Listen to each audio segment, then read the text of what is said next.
I'd like to welcome you to our post-service officer training course. I'm glad you're able to join us this evening. I understand that many of you were unable to join us in January, so we're glad that you were able to join us this evening. Tonight's training is going to be on VA claims and appeals.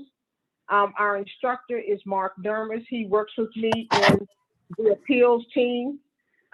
He is also the DSO for American Legion, and he's also a member of VFW Post 12180. At this time, I'm going to turn it over to Mark. But remember, guys, to put your name and post information in the chat box, because this will be our roster for this evening, and this is a way for you to get credit for the training. Mark, I turn it over to you. All right. Quick disclaimer. This class is not meant to train you to file claims or appeals. It's simply an informational briefing. It's also not meant to accredit you in any way. So we strongly encourage you to use this slide as an informational slide, but please don't file claims on behalf of veterans under the VFW header. This will open yourself up for a lot of liability, and it'll open up your post for liability, and we don't want that. So, all right, moving on, VA claims and appeals. Claims can be a very daunting process for a lot of people that don't understand the process. That's why we have accredited representatives to actually assist you. There are plenty of them out there. You just have to look. Belinda or myself, anybody at Georgia Department of Veterans Service can help you. These are important documents, especially the DD-214. When it comes to reserve soldiers or National Guard soldiers, anybody in the reserves or National Guard, a lot of these other items, mobilization deployment orders, AT orders, ADT orders, ADOS, ADA, all those are very pertinent to your VA claim. Because you actually, if you get hurt during those periods, you will need a line of duty investigation done by your unit in order to be more or less have it count in the VA world for any type of claim or appeal. So please, if you get hurt in the military and you're still in the Guard or Reserves, make sure your unit does a line of duty investigation. This is even during your battle assemblies or unit training assemblies. So, or drill weekends, whichever you may call it. A lot of these post-deployment health assessments, they actually use SF600s, which is your general medical care chronology, and physicals. We see a lot of them that use physicals, especially that last one separating you from service. Raters will look at that last one, and if you didn't put down that you were, your back was injured or your back was hurting or anything like that, they'll try to use that against you. So a lot of these documents are very, very helpful, and sometimes they work against you when it comes to the actual examinations.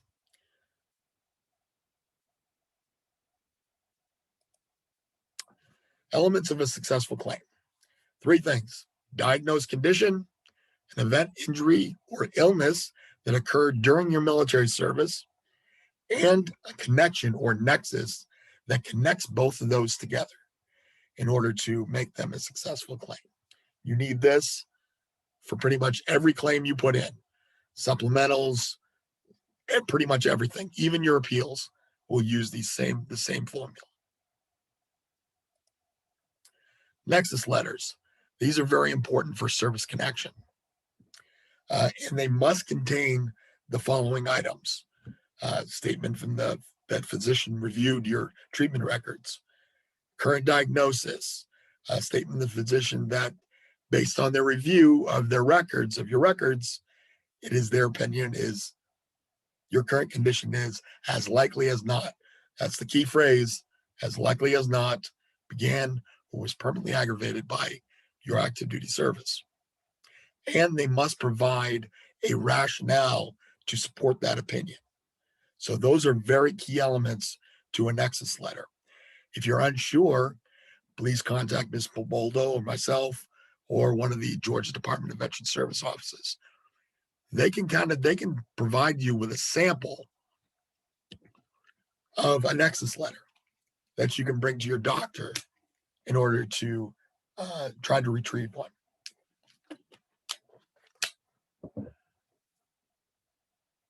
And a lot of physicians, key thing, a lot of physicians try to go based on the medical opinion, their medical opinion, which is 90+% probability. You have to explain to your doctor that the VA only requires 50% probability. So when they write the letter, 50% probability, not what they normally deal with. There are 6 types of claims. Original, increase, new, special, secondary service connection, and supplemental. They're all filed on a VA Form 21-526EZ, except for supplemental claims. You can see it. Original claim is pretty much your very first claim. The one thing as an accredited representative, for that very first claim, we cannot do that remotely. That actually must be signed by the veteran in order for it to be valid. Any subsequent claim after the very first one can be put in and signed by your POA, your whoever's you're accredited to, or whoever you're POA to, like the VFW, American Legion, GDVS, one of those. But that very first one, you must be there. You have to sign it in order to send it in. Otherwise, it won't be accepted. Any subsequent one we can do based on over the phone calls, emails. Hey, can you put a claim in for me for such and such condition, or supplemental claim for me for such and such condition? We can do that remotely. Just a caveat for today's world where most of the things are done remotely. Increased claim, it's as simple as that. You're already service connected for it, and you're wanting an increase for that. But be aware, if you file an increased claim and the VA finds out that you're actually, your condition has gotten better, you could be looking at a proposed reduction. So a decrease. So it's a chance you take. So please be sure that you're ready to file that increased claim and that you meet that next level of care, a next level threshold that's indicated in the 38 CFR. If you're unsure about that, please contact your POA, Belinda, myself, or one of the GDVS offices, and they can kind of tell you what the 38 CFR actually says to get to that next level, because otherwise you could be looking at a decrease. New claim for added benefits. They won't consider the older evidence already submitted for previous claims, but you can submit this. If you've never filed for it before, you can file for it, provide the information, and the VA will consider it. Special claims are just that, special in nature: clothing allowances, automobile and adaptive equipment, convalescence, hospitalization. So, I mean, for some of those, you'll get a temporary 100% based on a surgery for a condition that's you're already service connected for. So that's basically what those are for. Secondary service connection. These are very, very helpful. So say you have, say you're a Vietnam vet and you have diabetes, and you're presumptive based on Agent Orange presumptives for diabetes mellitus. But you don't necessarily meet the qualifications for peripheral neuropathy because they didn't actually based on the presumptive, you have to have it within a year of separation. So if you don't have that, that's where these secondary service connections come in. You could claim peripheral neuropathy secondary to your diabetes mellitus. And more than likely, you'll get service connected if you're actually diagnosed for that condition. So, supplemental claims. These are for claims that have been previously denied by the VA. Even if you didn't file a claim for this condition, you filed it first thing around in the 1970s, and now you want to file for it again, but you forgot that you filed for it. Good thing about having a POA is they can actually go look it up to see if you actually filed for it before and put in the correct paperwork. Because if you've already filed for it and you put in a new claim for it, the VA will reject it and say, put it on the right form. So this kind of saves you a step if you use one of the accredited representatives.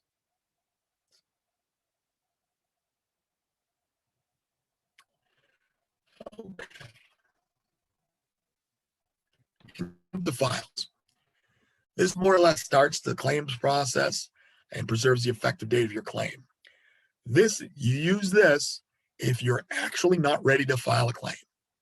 If you have part of your information that you want, but you're not quite ready to file the whole claim yet, you can actually get an earlier effective date if you put in this intent to file. And you'll have 1 year from the date of the intent to file to actually file your claim. And the effective date goes back to that date of intent to file. So it's not mandatory. You can just put your claim in if you're ready to do so, and the effective date will be the date of the claim.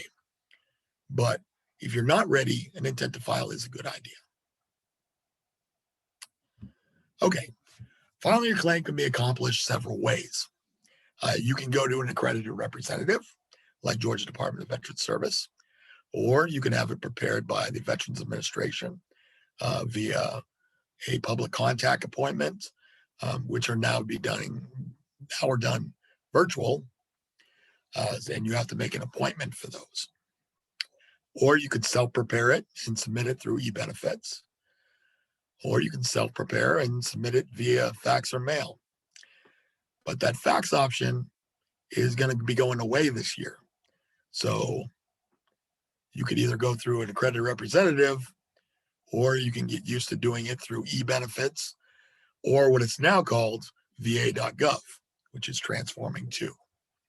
So most of the eBenefits links will go to va.gov, and you'll file your claim through that. Supporting medical evidence along with nexus letters should be filed with the claim to ensure success. Okay, once it gets to the regional office, it goes through 5 steps. Claim received, initial review, evidence gathering, review and decision, prep for notification, claim complete. The most time that it's spent in is evidence gathering, review and decision. Claim received, you'll get a written confirmation from the VA that they've received it and it's being worked. You'll get that probably, the way the mail's going right now, anywhere between 2 weeks to a month and a half before you get that letter in the mail. USPS is not doing so well. I got Christmas cards in mid-January, so they're a bit slow even now. Initial review means that your claim's just been assigned to a VSR to work your case. Evidence gathering, they'll request your service treatment records from the military. They'll also request any VA records, which we call Capri files through the Capri system, which will just download all of your VA records into one big file. And it's separated by whatever VA hospital that you use. So say you use Augusta and Atlanta, you'll see 2 files in there, one from Augusta, one from Atlanta. They request them separately.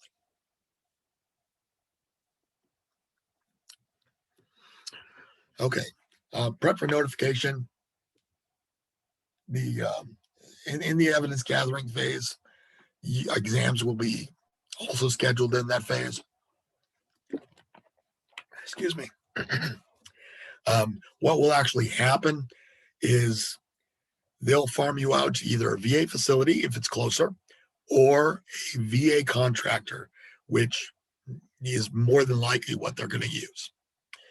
You'll get something from either VES, QTC, LHI, one of those exam contractors. They'll call you up, say, hey, we're going to make an appointment for you for such and such a date, such and such a time. You confirm. They send you the email. They send you a packet in the mail as well. And then you go to your appointment. Those exams are uploaded, and then the VA makes a decision based on your complete file. Prep for notification.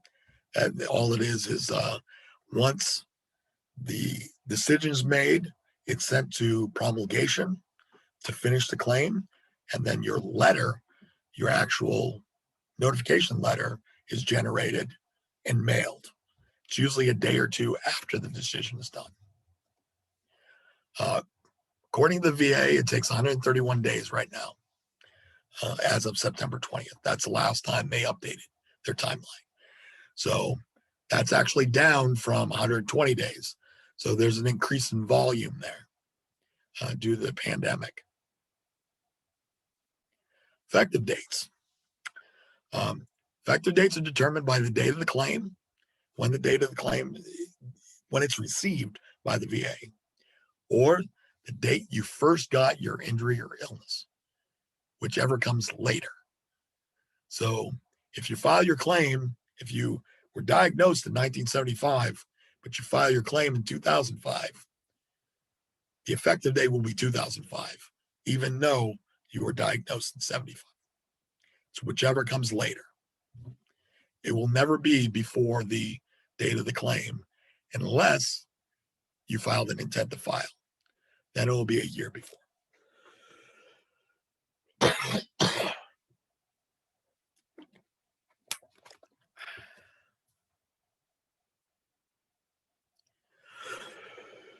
Excuse me.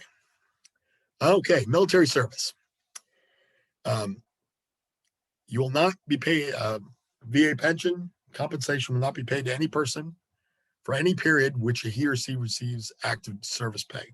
So you can't be on active duty and receive VA compensation at the same time. It's pretty much what it means. So reserve soldiers, or reservists in general, must waive their pension compensation for the periods of field training, instruction, and so on. You can do so using that form. If you do not, the VA, the DFAS only reports the active duty and drill pay at the end of the fiscal year. Fiscal year ends at the end of September, and they usually notify the VA around the November-December timeframe.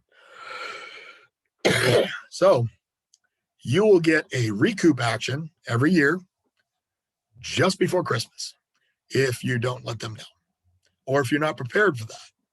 If you do a lot of active duty, it could be a large number that's recouped. So be prepared for that. Try to prepare in advance. It's the service member's responsibility to notify VA, not the other way around.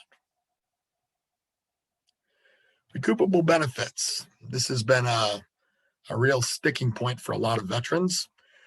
Separation bonuses. No matter what form they come in, separation bonuses by law have to be recouped. So if you received a $20,000 to $100,000 separation bonus, you will not receive any VA compensation before that's paid back. If you do, a lot of that stuff is you're going to get a big recoup bill, and they will take 100% of your VA compensation until it's paid back. 100%. There's no getting around it. It's by law. This is the federal government doing that, not the VA. The VA is just an instrument to collect it. This is DFAS collecting this money back. So, and they don't do a payment plan, just so you know. So the bad part is they are going back.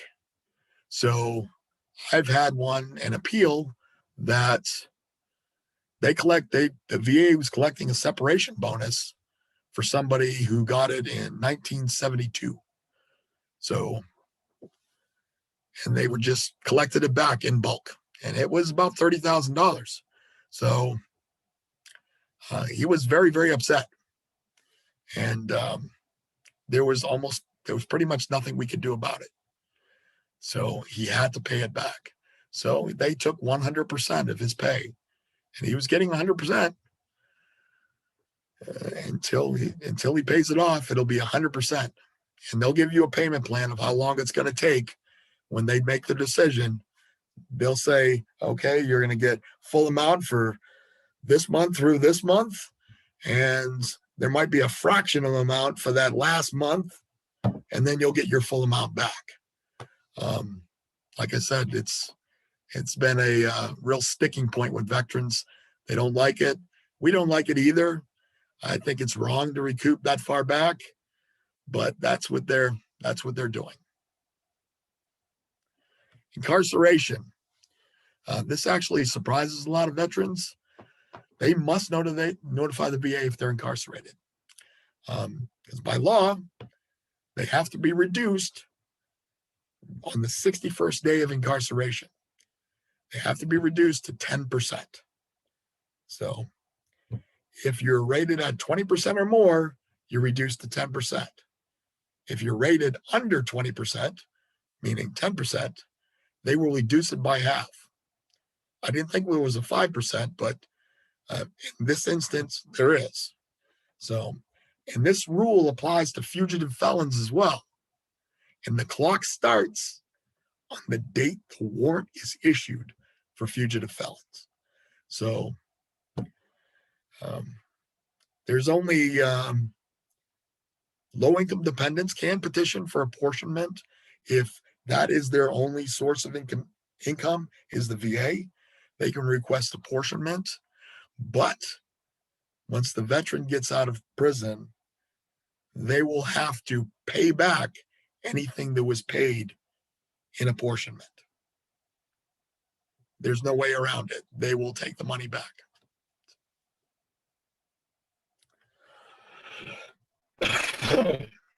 Combat-related special compensation. You must be service-connected for 10% or more for the condition, and you must be receiving retired pay. For both CRSC and CRDP, you must be receiving retired pay. So those gray area retirees for Reserve and National Guard that retire prior to 60 years old, because they can only get pay at 60 years old, they more or less have to wait. So you have to be receiving retired pay. You can't be gray area for that. So, and the forms are very, very simple to apply for. And the military doesn't recognize our accreditations as POAs. They don't recognize it, so you can't get a status from any accredited representative. You have to go directly to the military for these. So, and we can't file it on your behalf. We can assist you with the paperwork, but you actually have to file the paperwork to the military, whatever branch you're in. So, CRDP, you just have to be retired, and you must have 50% or more VA disability. It's pretty much automatic.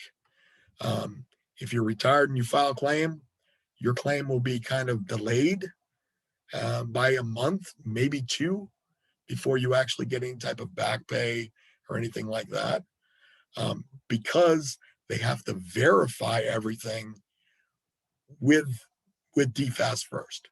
So the delay is not on the VA side. It's the verification process with DFAS for CRDP. Going on to appeals. I like to think appeals are when your VA claim went terribly wrong. So the appeals process is used to continue a claim that's been denied. It's as simple as that. Same three things you need: diagnosis, an event, injury, or illness in service, and a nexus to connect them. We recommend you use Georgia Department of Veterans Service for advice in filing an appeal, because there are some nuances to each appeal. When you can actually file supporting documentation, when you can, especially if you're going for a board appeal, there are different ones. One doesn't allow new evidence. One allows new evidence at submission plus 90 days. And if you go to the hearing option, one only allows evidence the day of the hearing and 90 days afterwards. So please use Georgia Department of Veterans Service to file your appeal. The Appeals Modernization Act came law on August 23rd, 2017, and took effect February 19th, 2019. The new law modernizes the current claims and appeals process. It has 3 review options for disagreements with decisions, and it improves notification of VA decisions and provides earlier claim resolution. It does provide earlier claim resolution. In the legacy appeals process, your DRO claims, your DRO appeals were 3 to 5 years. Now they're 155 days, but you don't have a hearing option to it. You have a one-time phone call if you ask for it, but you cannot submit new evidence. It's simply a review. So there's a change to that. So normally it was 3 to 5 years. Now, 155 days or so, and you get your decision. Most of the time it's actually earlier because they're going through these higher level reviews a lot faster than normal. People have been receiving them as early as 90 days back. 90 days from the date they file, they get a decision. So they're doing really well with the turnaround for these type of appeals. Okay. As I said before, there are 3 appeals options. Higher level review, we just spoke of. You use a 20-0996 to apply. You have to file within 1 year. This is for pretty much a de novo review, similar to the old DRO reviews. With the exception, there's no new evidence, and there's no real hearing. There's a one-time phone call. And correction, not 155. Their goal is 125 to complete, but they have been completing them a lot faster than that. Your supplemental claim lane. This is an appeals option. It replaces the old reconsiderations and reopen claims process. You file your supplemental claim. You must identify new and relevant evidence for your claim.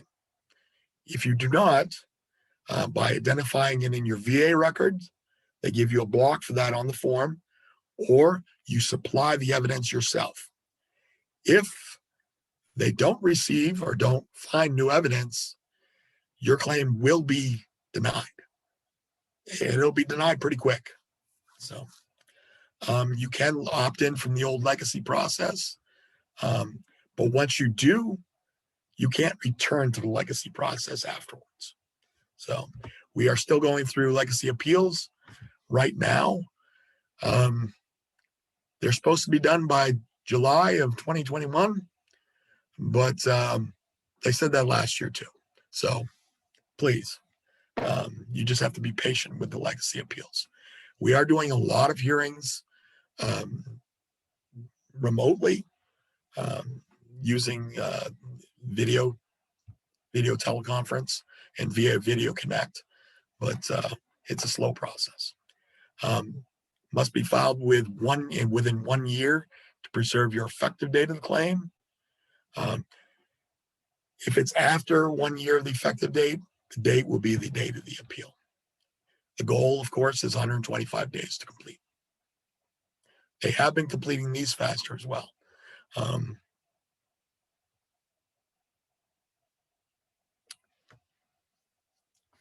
Board appeals. The one big change from the legacy process is you have a year to put in your notice of disagreement. Before it was very restrictive. You only had 90 days, 60 days, 90 days to actually put in your evidence. I haven't done a Form 9 in a really long time, so we're still working through the old stuff. So you have 1 year, which is actually very nice. Just in case you forget or it gets lost in the mail, you don't miss the cutoffs. You have three choices: direct review, evidence submission, and hearing. Like I said before, direct review, no additional evidence. Average response time is pretty much a year.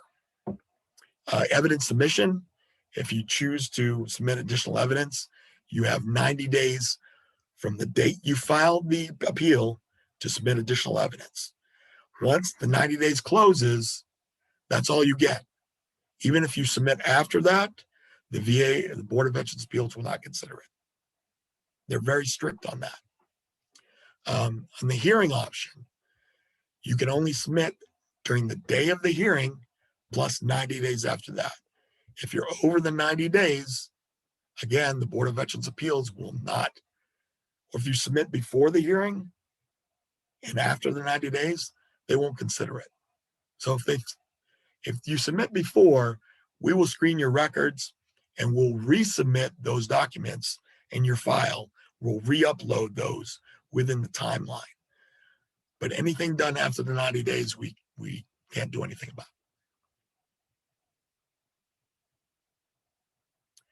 Okay, if your BVA appeal goes wrong, you can appeal to the U.S. Court of Appeals for Veterans Claims. Okay. Right now, I would actually, if you actually want to appeal to the Court of Appeals for Veterans Claims, I would contact, for American Legion and VFW, it's Bergman and Moore.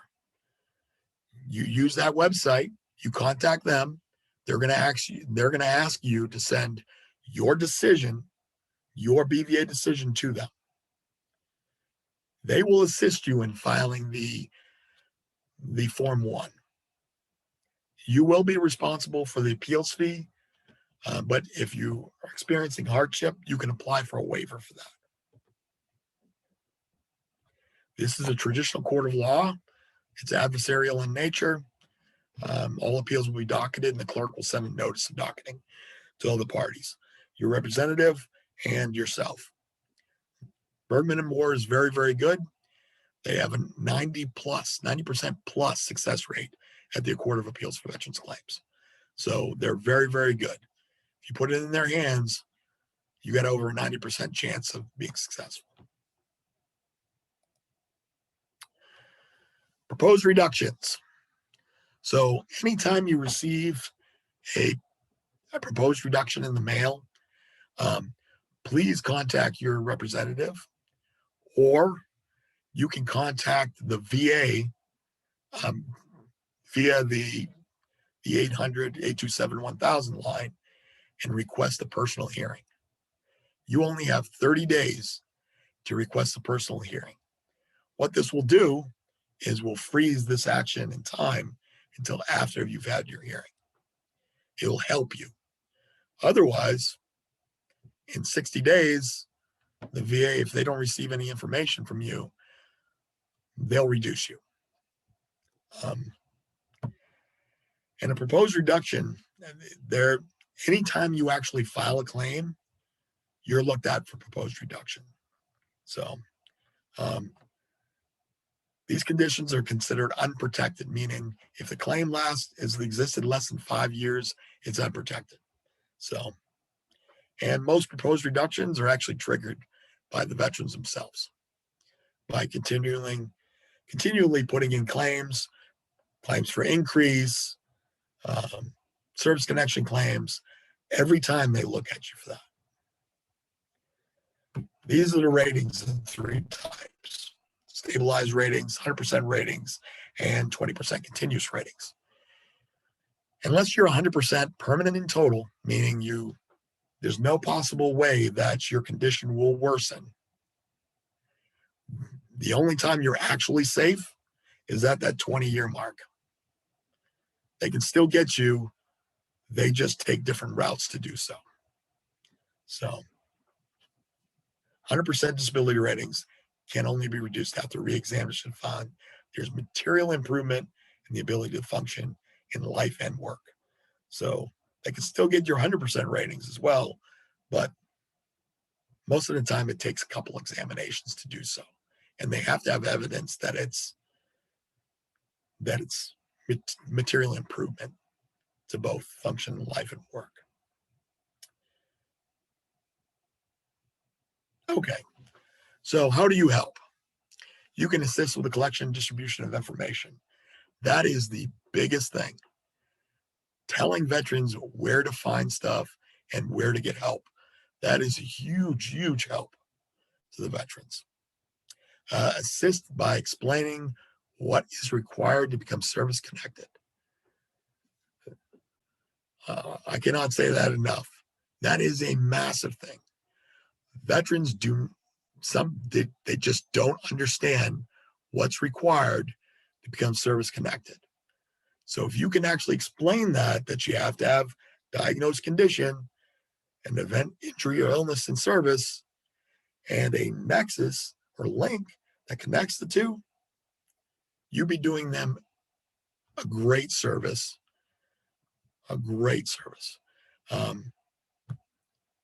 They can solicit these from their doctors. Now, if they only use their VA doctor, some VA doctors are uncooperative with this. Actually, very uncooperative with this, especially if you're in the Atlanta area. They just don't want to do them. So if you're in Augusta or you're down in Dublin or you're in the Charleston area, they tend to be a little bit more sympathetic to it, to doing nexus letters. Otherwise, you have to get it from a civilian physician. You can assist with discharge upgrades. Now, discharge upgrades, that can be covered in a different class, but there's different rules for depending if it's you're over a 15-year period or under a 15-year period or so. So you can actually, for these discharge upgrades and CRSC applications, you can actually assist filling out these documents, but the veteran must submit them to the branch of service themselves. So you can become familiar. You could probably do a whole class on how to do the discharge upgrades and how to do the CRSC. CRSC's is very, very simple. The discharge upgrades are a little bit more complicated. The forms are very simple if you follow the actual instruction pages. The instruction pages are like the first 3 pages of the actual form, and they cover pretty much everything block by block. So it's just getting the information that's required collected and submitted as a package to their branch of service. Direct them to an accredited representative to help them file that. It can be very complicated, and if you're good at it, please help them file it. But if you're unsure, please refer them. Okay. So like I said, Georgia Department of Veterans Service, we have 52 offices, field offices, in the appeals division in Decatur. We also do the state approving agencies for on-job training. We own and maintain 2 skilled nursing homes, Augusta and Milledgeville, and we also own 2 state cemeteries. one in Milledgeville and one down there by Statesboro.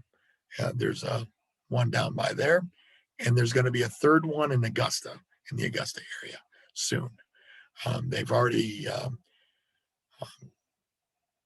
they're acquiring the property for it, and I believe it's already been approved. They just have to do the preparation for it, but there will be one in the Augusta area pretty soon.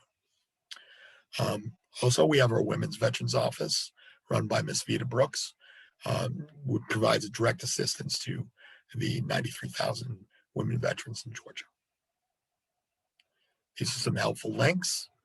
The field offices, appeal division, education and training for on-the-job training, and the Women's Veterans Office. These are links to Georgia War Homes.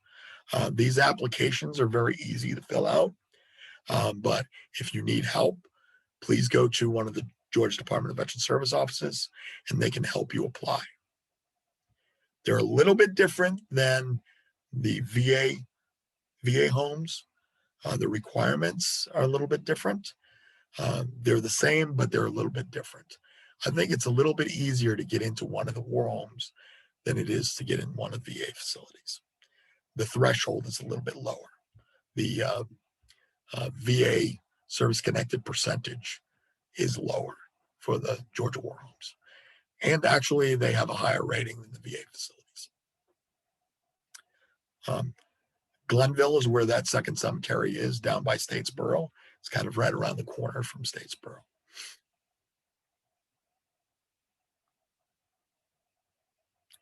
Are there any questions?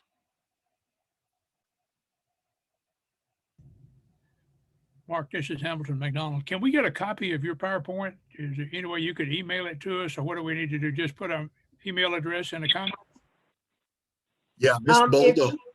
Go ahead, Ms. Boldo.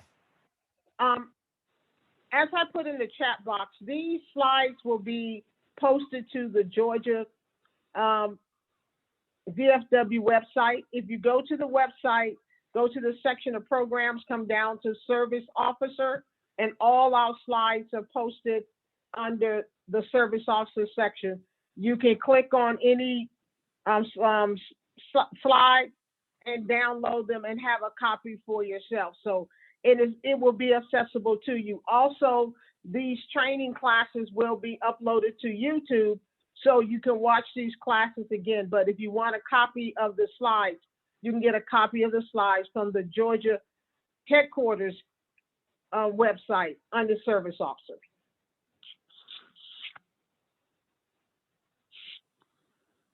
Any additional questions?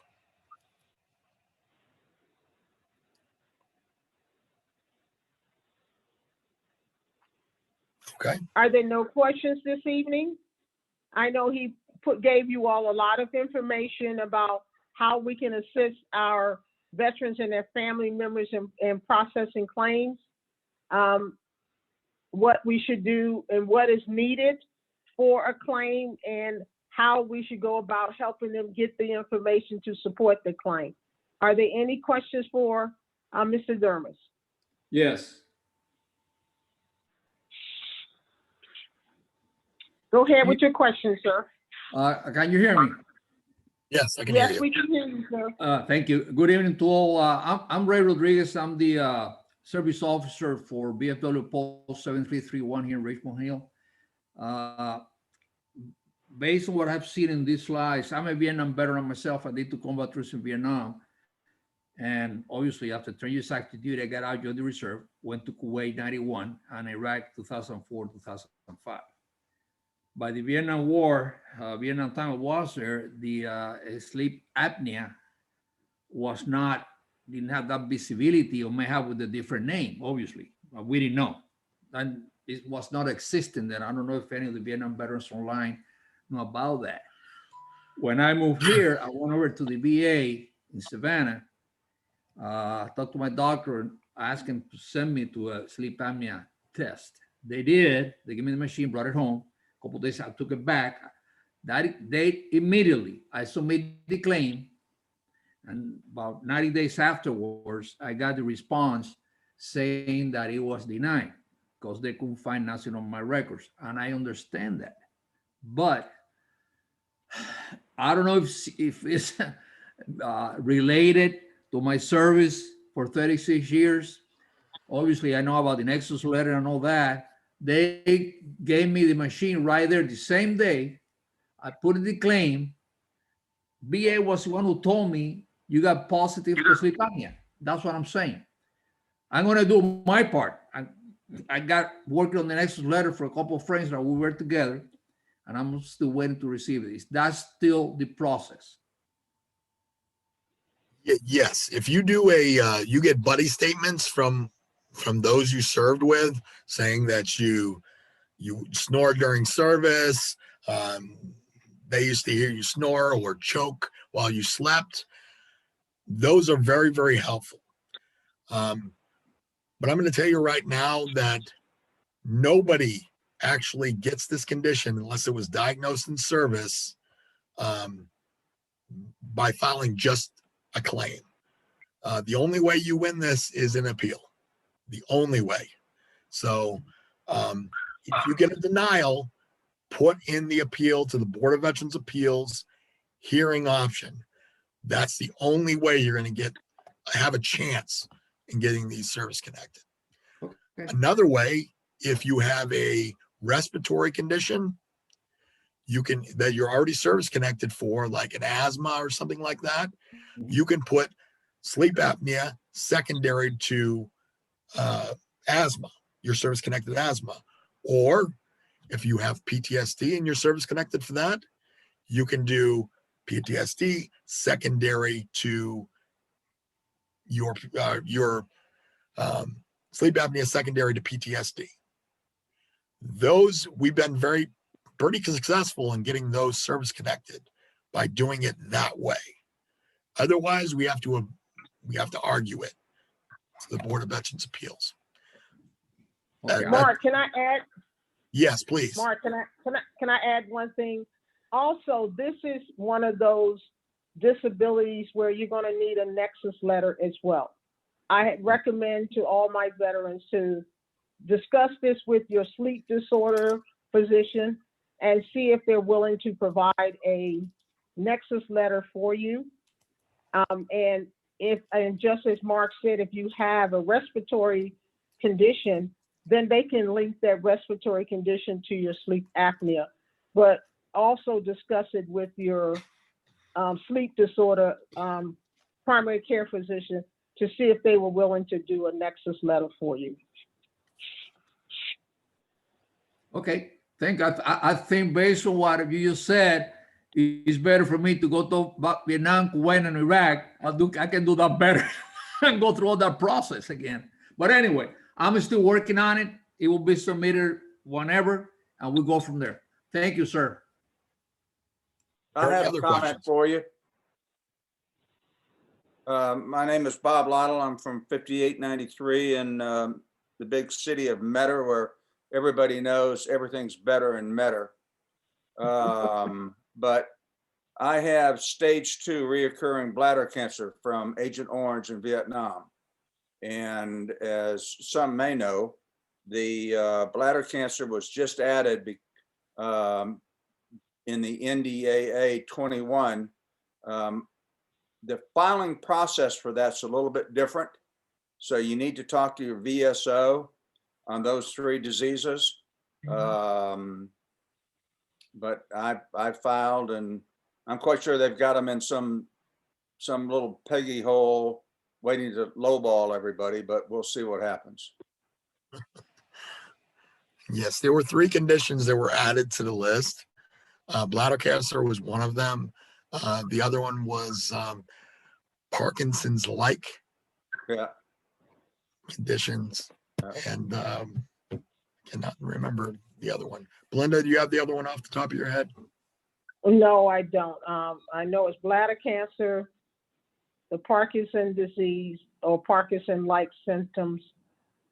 I will get an answer. Anyways, it was it's a different filing system. You start all over again, basically. So if you're working with a VSO, I recommend you go work with them and do that process. Because you start from scratch, but you go back to the first day that you had originally applied. I go back 7 years, so we'll see. Maybe it's worth $1.25. I don't know. The effective dates are case by case for each veteran. Yeah, it's all case by case. So there's no saying exactly what the effective date will be. I also have neuropathy, peripheral neuropathy, but they said I didn't tell them within a year coming back from Vietnam that I had neuropathy. And when I told my neurologist that, it took me an hour to get him up off the floor from laughing, because neuropathy can hide in your body until it gets ready to come out. And it's like shingles. So that's a different battle. I'll fight that one after this one. A lot of the time, it's easier to get neuropathy if you have diabetes, if you're a Vietnam vet. Thanks. Yeah.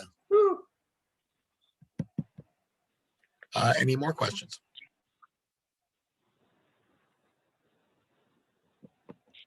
Okay. Okay. That's all I have.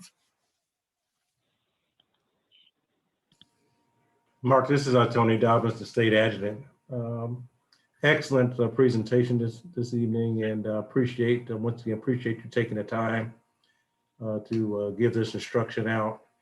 A lot of great information, even though in a disclaimer at the very beginning of your presentation about our post-service officers that not to take on the claims appeals process, make sure that stays with a accredited service officer.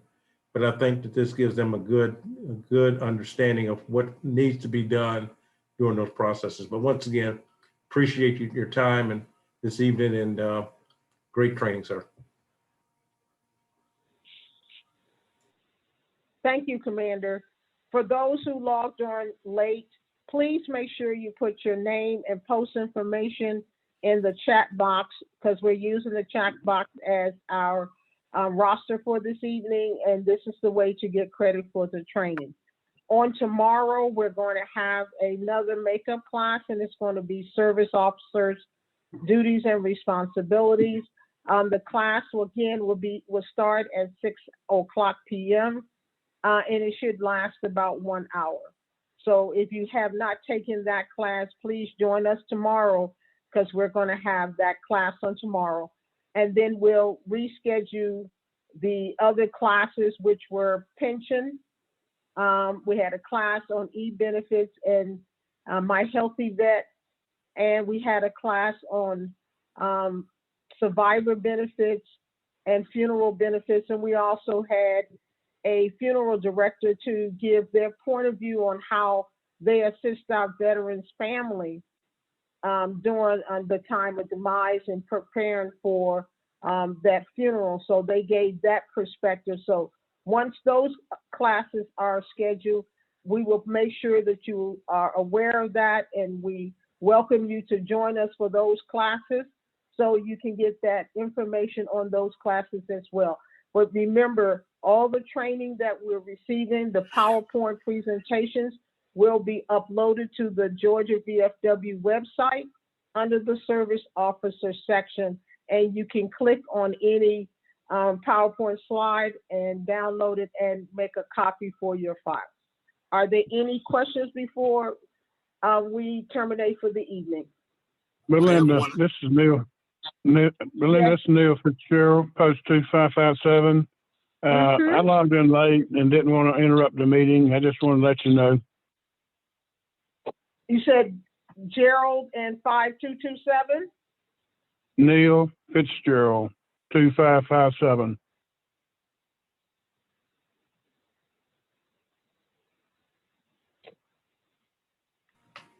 We got you. I have one alibi. The three new presumptive conditions for Agent Orange are Parkinson-like symptoms or Parkinsonism, bladder cancer, and hypothyroidism is Yeah. the third one. Hypothyroidism. Thank you.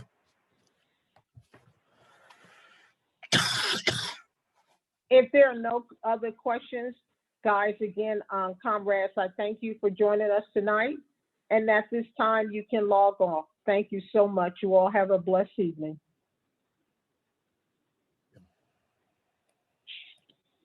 Mark, again,